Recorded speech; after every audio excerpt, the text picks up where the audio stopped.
Let's get into this other conversation that is bridging the gap between untapped talent and opportunities, specifically in this country and Africa in general. And joining me for this conversation is one Jacqueline Ngugi, who is the CEO, Elion Age Marketing and Sales. She is a transformational leader in the African business landscape. Welcome to the program.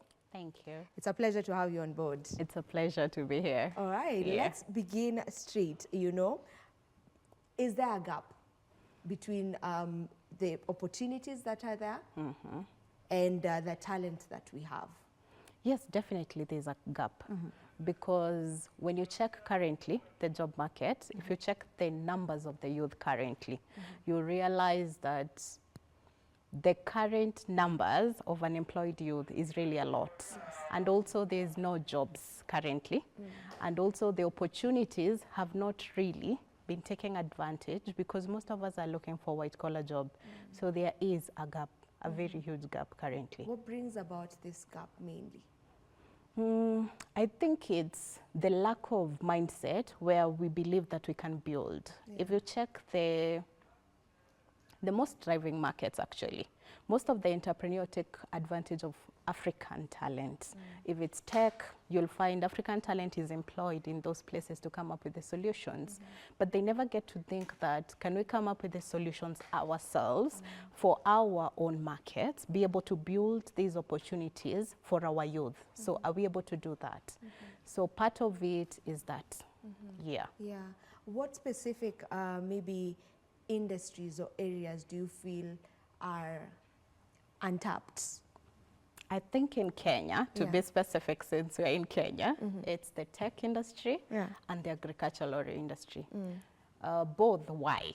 Tech industry, because we have a lot of talent and potential. And people make jokes and say Kenyan markets are the ruthless on Twitter. And it's true, we're really good at technology. But do we tap into the kind of talent that we have in just be able to venture into tech in a deeper perspective that brings economic value than just maybe trending on Twitter? But when you come now also to the agricultural market, you'll find, if you go to the farm, you'll find a farmer basically is selling a cabbage at 5 shillings. But at the market, you're being sold at 70 shillings or 100 shillings. And you realize there's a little of middlemen in the midst of it. And even those youth who are now joining agribusiness, which is a current trend that is growing, don't have the opportunities to maybe merge between the current thing they're doing and tap into the market directly to gain the most profit, because the middleman is gaining the most.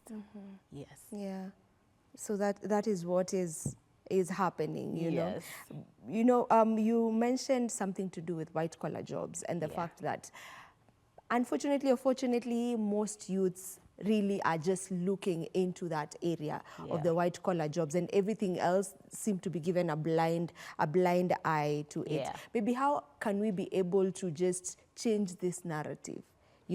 Because as you've mentioned, there's so much talent out here. Even in tech, as we all know, if you go on Twitter, if you just go online, you realize people really have a lot of talent, even in matters to do with AI and whatnot, but they're still unemployed and don't know what exactly to do. What opportunities are out there for them with the talents that they have. So just how are we able to just change the narrative or the perspective? I think it's a conversation about changing mindsets, because most Kenyans like it safe. And entrepreneurship is not for the easy. You'll push your boundaries beyond maybe what is the usual you like. And you see, employment offers an end-of-month salary that gives you a stability and a predictability. Entrepreneurship does not. Maybe we need more people who care more about the impact that we need to create in this country, more than the profitability of it, because in the next 10 years, we might not have these jobs.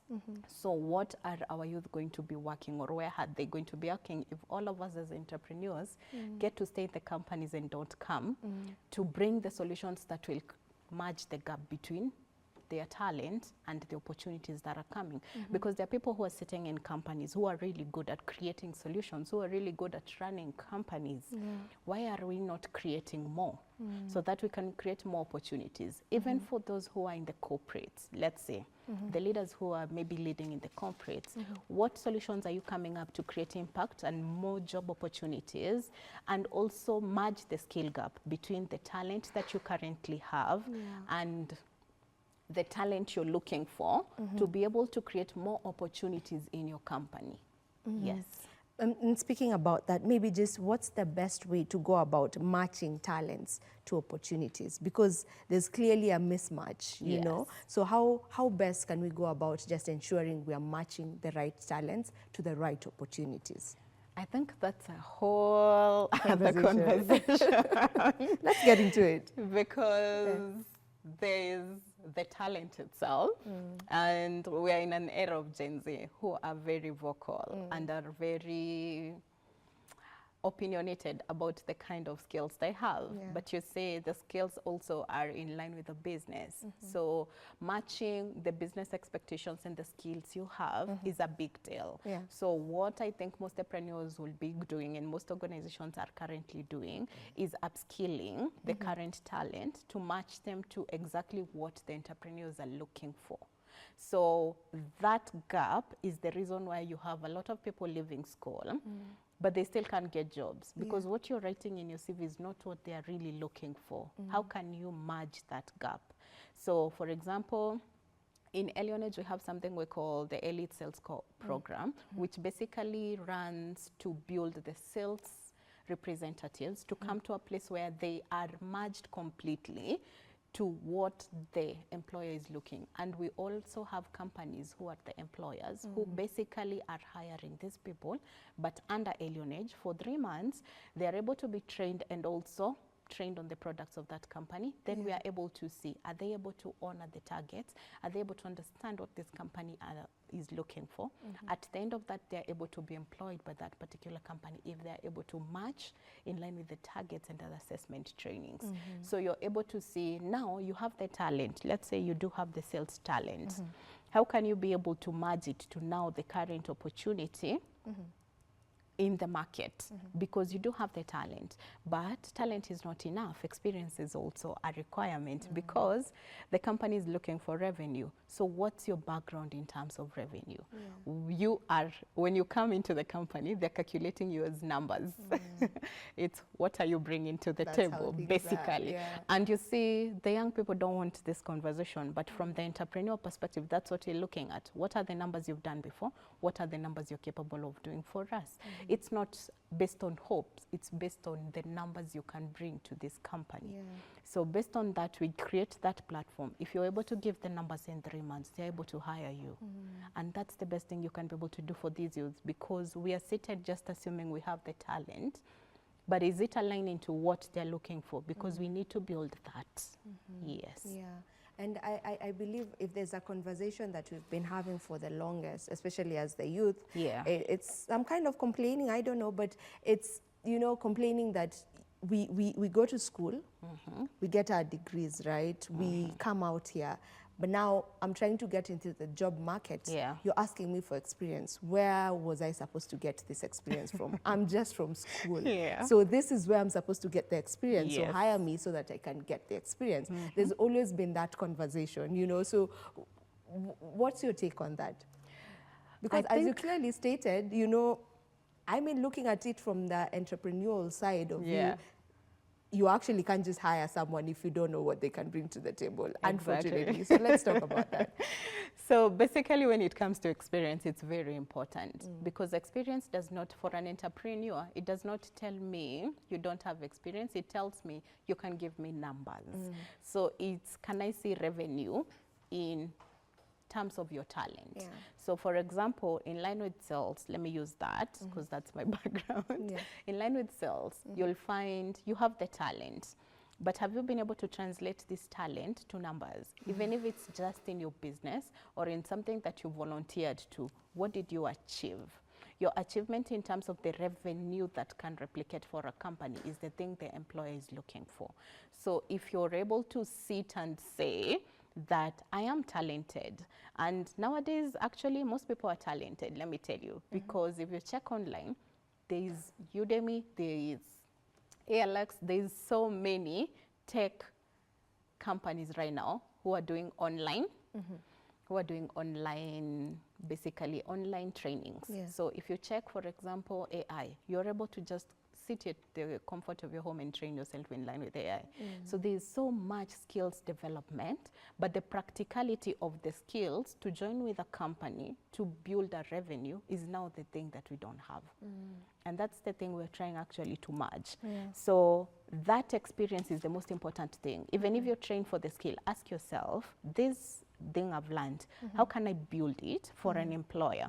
What kind of revenue can I add with this thing?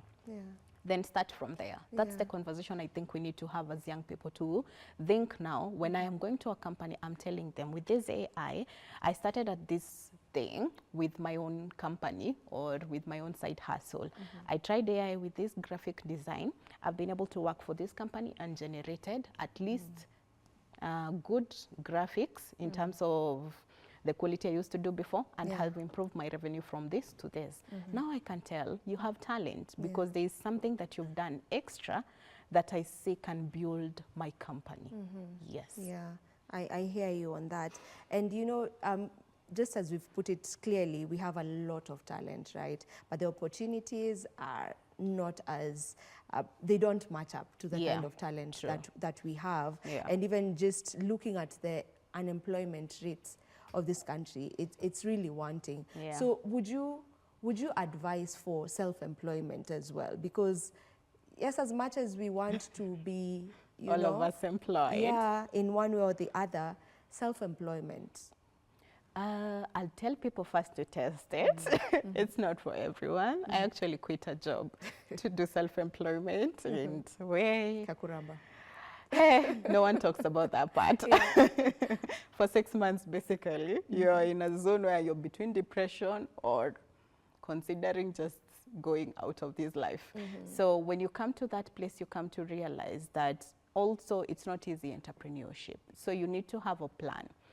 But if you feel you have a calling for self-entrepreneurship, or people keep telling you you're good in business, for example, for me, my bosses used to say they can leave the companies in my hands. And it was a joke, but it was true. There was a kind of trust that was different because I could see different departments so easily and what needs to be fixed in every. And you see, I'm running a department, so I should not be seeing all other departments. But I could see other departments, how they will affect my department, and I'll even fix other people's departments. And sometimes you're a pain in the ass for that for other people because you're trying to do their jobs, but it's because your mind sees things from all dimensions, and people just think that what is wrong with this person? They keep doing everyone's job. But it's how your mind works. So it can see almost every solution in everything. So at that point, you need to get out and try making the companies your solution. And you always know, just behind your mind, you always know this is not the thing for me. Because if a boss usually asked me a question, I'll answer because out of respect, but I'll feel, why is the question in my ideas? And you see, it's their company. So sometimes you always know based on how you react to certain scenarios. You don't react like everyone else. Sometimes you're not an easy follower. So which means you need to lead more than maybe follow. So at that time, you can just start trying your own business. Your own business is not just about leadership. It's also about, are you able to see ideas and see what can they become? One of the things that Elionage prides itself is actually when we started with an idea that right now we don't have entirely a competitor. And that's how we've been able to grow to more than 10 counties in such a short time. Because we are not looking to replicate what is in the market. What opportunities can be tapped into that people have not seen? And we tapped into a market where no one had seen and people had ignored it so much. So we became the sole people who are doing that, and now has allowed us to grow very fast.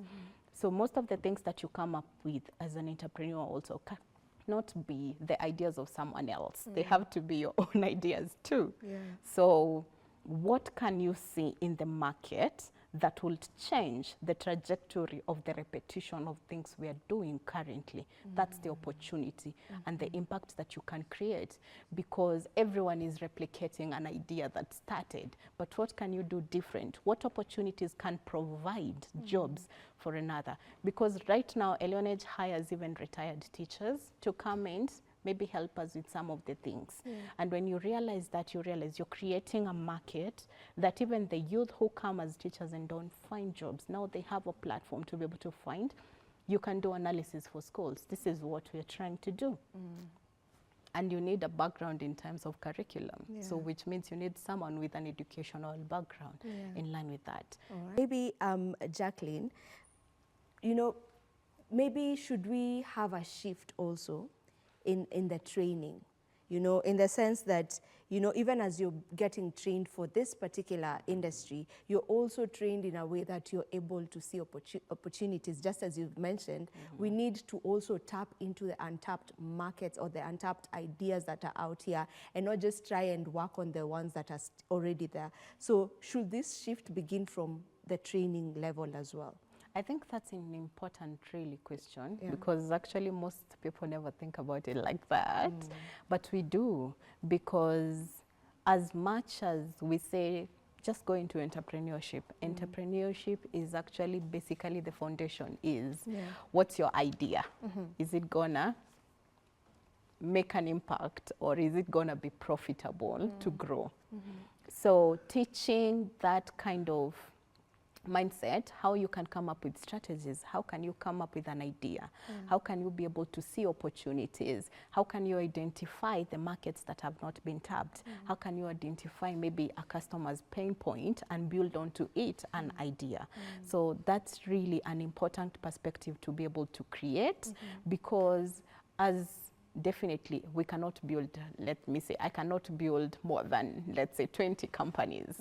I can try come up with more than 20 ideas, but if we replicate that all over Africa and Europe for the 20 companies, you can't go beyond that.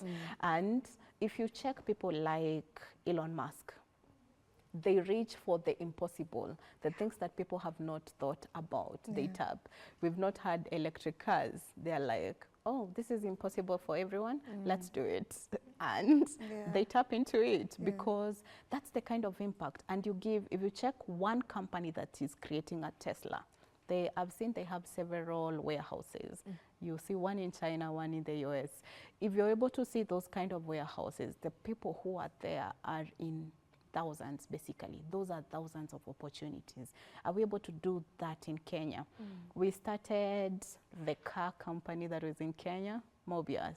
And right now it's shaky. I think it was transited to another company.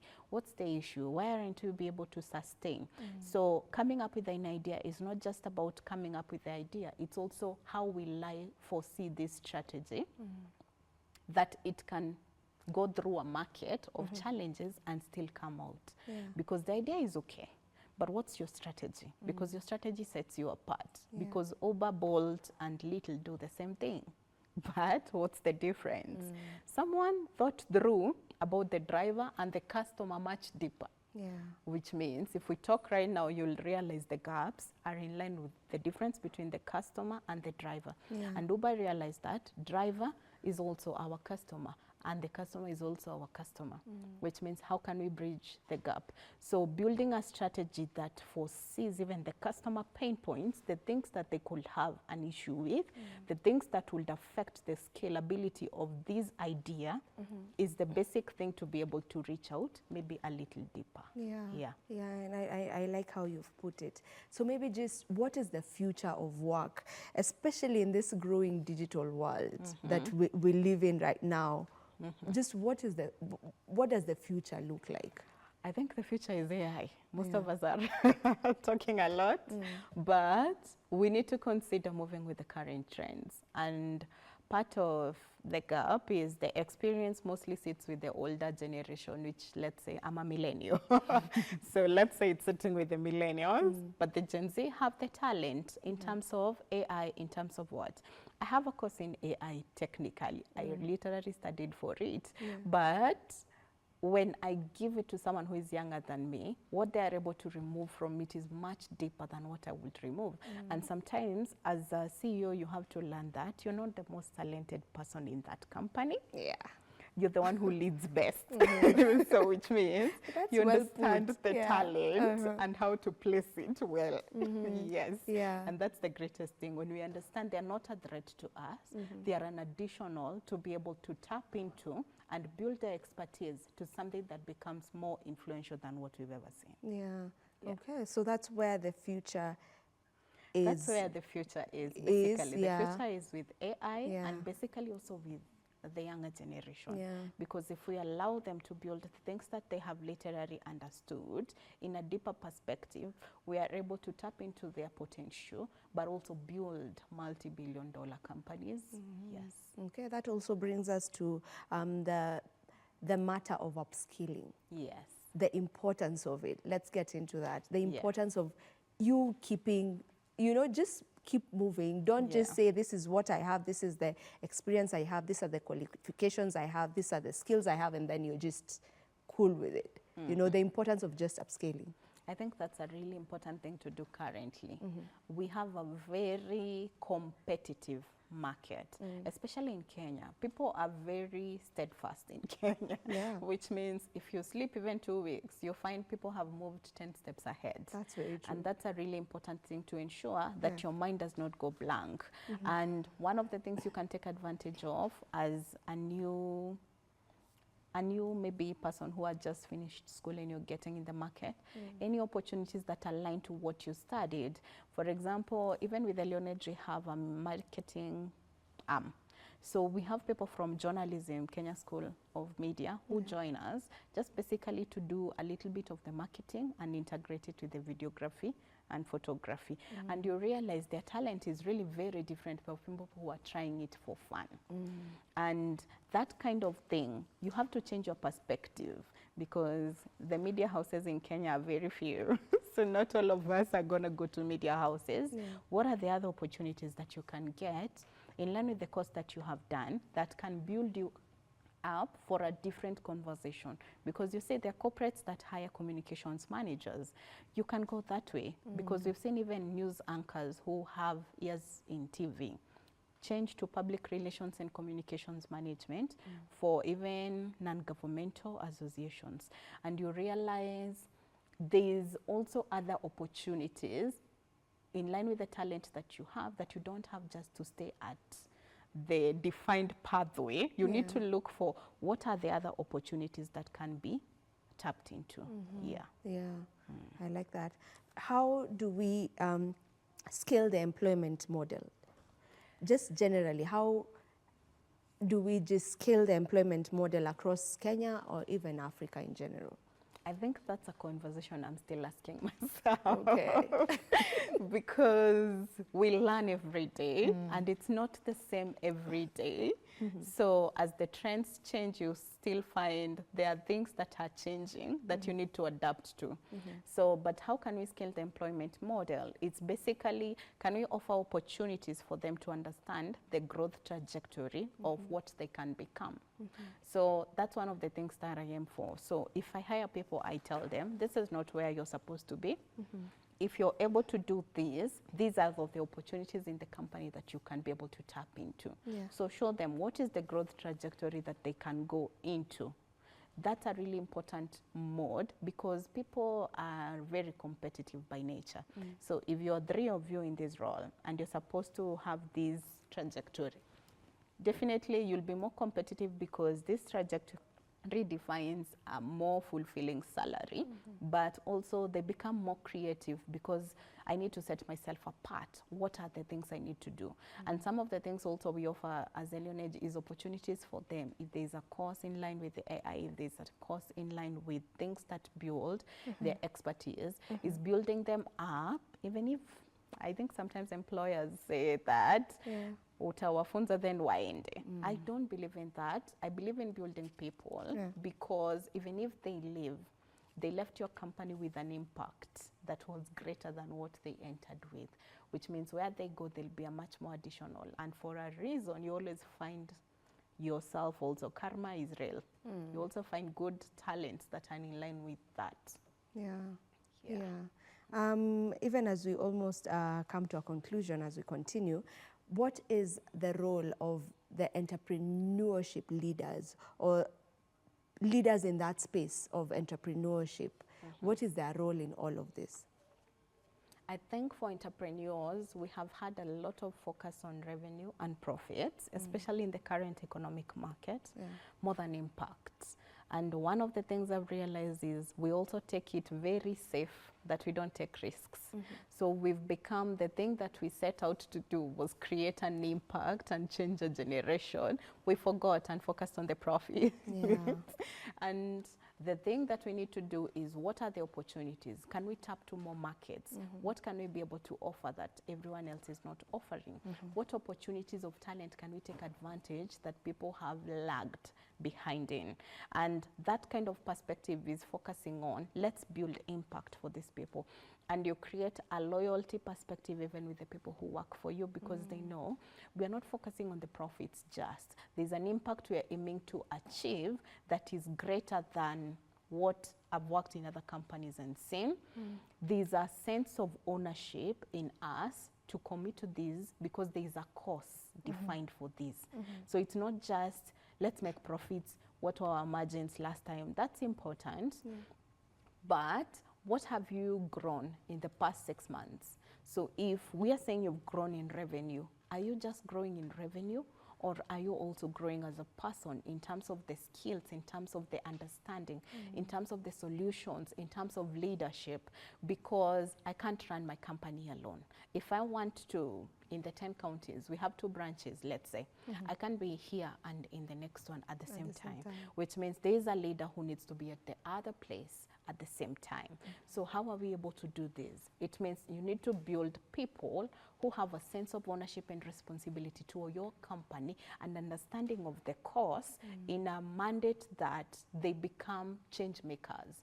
And even if they don't go to their own, maybe set up their own companies, they're creating an impact because they are learning to grow their wings much higher and learning to maybe run more people than what they started with, and learning more leadership skills and learning more things to do than maybe what you started off as. What kind of supports would be most effective? You know, just generally, what kind of support would be most effective to the young people who are employed right now? I think give them the opportunities to grow. That's a really important thing. And have the balance between the revenue and giving them the opportunities to grow, because they are very hungry to grow. That's why you find we are all, Gen Zs are in so many things because they are really hungry to grow. If you give that energy a focus, then it reproduces so much, you're surprised. Okay, I want us to talk about some of the successful case studies, specifically from early on age. What have we been able to achieve? Way a lot. A person who leads, I think, basically by impact, which means I want to see them grow from one place to another. And even for the current, Early On Age basically has a marketing and business development arm. And when you check the business development arm, we have cohorts of, I think, at a current cohort of maybe 20 to 50, and also companies attached to it. And that's the impact we're trying to create. And part of it, basically, we've seen them grow to 0 skills to actually being able to set up meetings and now even be able to close clients. And some of them actually, in Early On Age, when we started the Eldoret branch, people outside Nairobi are a little slower in terms of the talent. And you realize Nairobi causes you to be a little more competitive because the opportunities are a lot, but the competition is stiff. So when you go outside Nairobi, you find there is a little bit of laxity in terms of the scale. And the Eldoret market currently, we moved our sales team to Eldoret, basically, because now we realized they have grown so much to a place now they are leading even the cohorts that we currently have in terms of training and also in terms of accountability of the rest of them. And this is just in a very short period, I think 1 year and something. So they've grown so fast, and I'm looking forward for them to grow. And every time we add an opportunity for them, you add a subsidy or a salary increment into it. Let's see what you can come out, and these are your deliverables. So can you be able to reproduce people? Because if you're talented, the next step for you is reproduce people who have the same talent as you efficiently. So are you able to do that? And let's see your results. Now you can compete with each other and say, let's see who is able to do the very best. And we've been able to see a lot of results from them. Also with the marketing team, one of the areas that we realized also is content development and analytics and insights is something that they didn't understand. They understand editing, they understand that. So we've been able to train them on how can you be able to track the insights in terms of content development to increase and improve in line with the creativity that you're coming up with. And you've realized a lot of improvement even with the content that you showcase to clients. And right now, most of the clients don't even have any issues with our marketing content because they've realized there's an increased improvement and now they're doing it by themselves. And also I was impressed actually, I think last week, one of them was able to do the strategy so efficiently to a place I was, okay. Now they are improving to a place now I am pressured to make more opportunities because they seem now niko na line yenye wameshafika. So you need to think more because as they grow, they give you the pressure. You need to grow this company for more opportunities for them. Yeah. Okay, winding up, what role does the government have in this? And also the private sector in general, in just ensuring that we are working on just bridging this gap that is clearly so wide between the untapped talent and the opportunities available. I think just a collaboration between the government and the private sector is really important because as much as we're able to do from the private sector based on our profits, the impact is not as much. So a collaboration will be a merge of resources to be able to create the same impact. And sometimes we are replicating the same projects, basically. So you realize I'm doing like a upskilling and they're doing something similar. Can we join forces to cut maybe the resources, but we're able to now create more impact. Also, government taking advantage of the private sector because we are more focused on profit. It means we never relax sometimes, but your mind is always on reproducing and creating solution. But when it comes to government, it's just impact. But having an integration and a balance between revenue generation and matching it to produce an impact would be the best angle. So which means the two coming together will be the best angle to help our current youth. Yes. All right, your final remarks. My final remarks. Maybe I would tell the private sector, most of us, we need to create solutions and create an impact for our young people because the current rate of unemployment is not going to be helping. And we need to be able to come to a place where we have opportunities that are enough by the next 2030 to be able to at least hire 60% of our youth because currently 60% are unemployed. So can we be able to get at least to 60% instead of 40% by the next 10 years? And by that now, we also are able to upskill them in line with entrepreneurship to build the next 20. Yes. Okay. Yeah. Thank you so very much for joining us for this conversation. For having me. It was nice having you. Thank you so much. Okay, and this is where we get to end this particular conversation. We were speaking about bridging the gap between untapped talent and opportunities. And clearly, as we've heard from Jacqueline, there's a lot that needs to be done. There's a lot that can be done. The opportunities are there. And if they're not there, we need to work on ways to create this opportunity so that we get to absorb all the talent that we have in this beautiful nation of ours. My name is Vivian Dego.